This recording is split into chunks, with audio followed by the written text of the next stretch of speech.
Welcome. This is a comprehensive guide to deploying artificial intelligence models in production. Let's embark on this exciting journey together. Let's take a look at the machine learning model deployment pipeline. First, there's model development, where the model is trained and validated. Next comes model packaging, followed by containerization. These containers are then deployed in a process called model serving, which puts them in a production environment. Here, the model is continuously monitored, and its performance is tracked. The insights gained from performance tracking provide feedback, which helps refine the model development process, creating a cyclical process of improvement. Essential code components for model deployment are shown here. On the left, we have the model loading and preprocessing part. This code imports the TensorFlow library as TF. There is a class called model server here. It has an init constructor where it loads the saved model from the given path. It also sets up any preprocessing steps. The predict function takes input data, preprocesses it, and passes it to the model for prediction. The right side shows API endpoint configuration. It imports the necessary modules from the FastAPI library. An instance of FastAPI is created and the model server is initialized with the path to the trained model. The predict decorator is used to define a predict endpoint. This function takes data of predict request type, calls model server to get the prediction, and returns result as a JSON response. Here are some best practices for model deployment. First, let's discuss model packaging.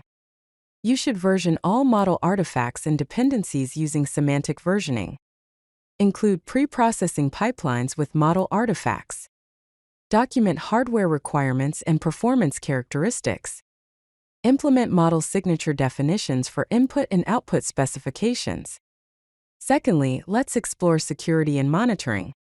Implement robust authentication and authorization mechanisms. Set up comprehensive logging and monitoring systems.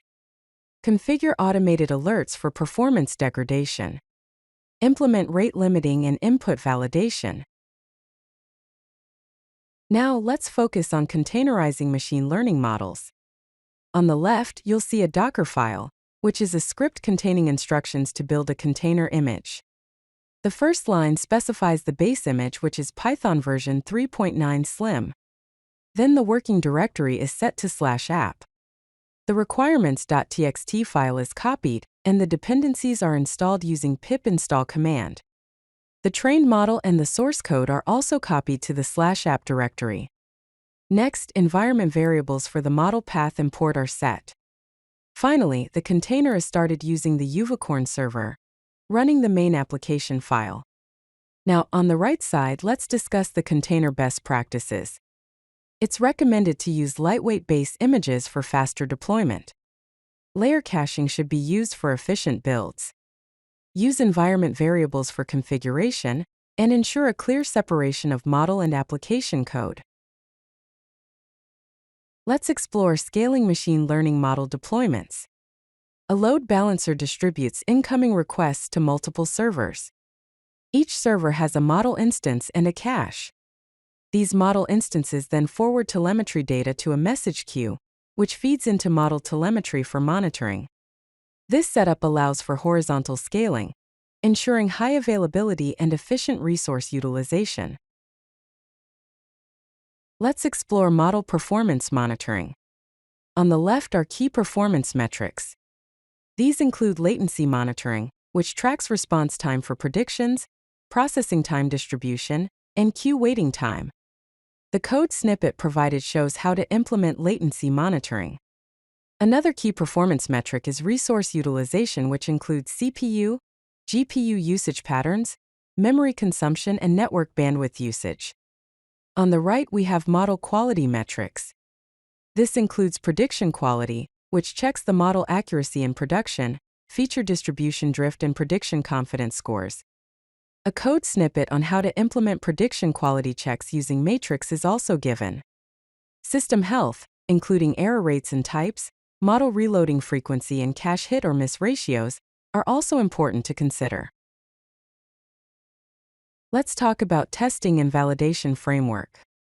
On the left side, you will see an integration test example. This example uses PyTest and Test Client from FastAPI to test the model prediction endpoint. It defines a function to test the model prediction. It creates a test input, posts the input to the /predict endpoint, and asserts that the status code is 200 and that the response contains a prediction. On the right is a validation checklist.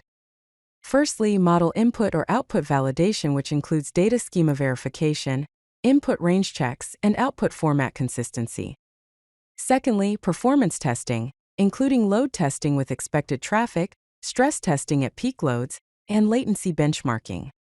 Thirdly, integration testing, including API endpoint testing, error handling verification, and authentication checks. And finally, model quality assurance, which includes prediction accuracy validation, cross-environment consistency, and A or B testing framework. Here's a continuous integration and deployment pipeline. It starts with development, where model training, version control, unit tests, and integration tests are performed. Next is staging, where the container is built, performance tests are run, and security scans are conducted. Finally, in production, there's canary deployment, followed by health checks, full deployment, and continuous monitoring. This pipeline ensures that the model is thoroughly tested and validated before being deployed to production. Let's explore production deployment checklist. Under essential requirements, we have model versioning and reproducibility pipeline implemented. Also, automated testing suite with greater than 80% coverage is another requirement. Monitoring and alerting system should be configured. Rollback strategy should be documented and tested. Finally, let's look at risk mitigation.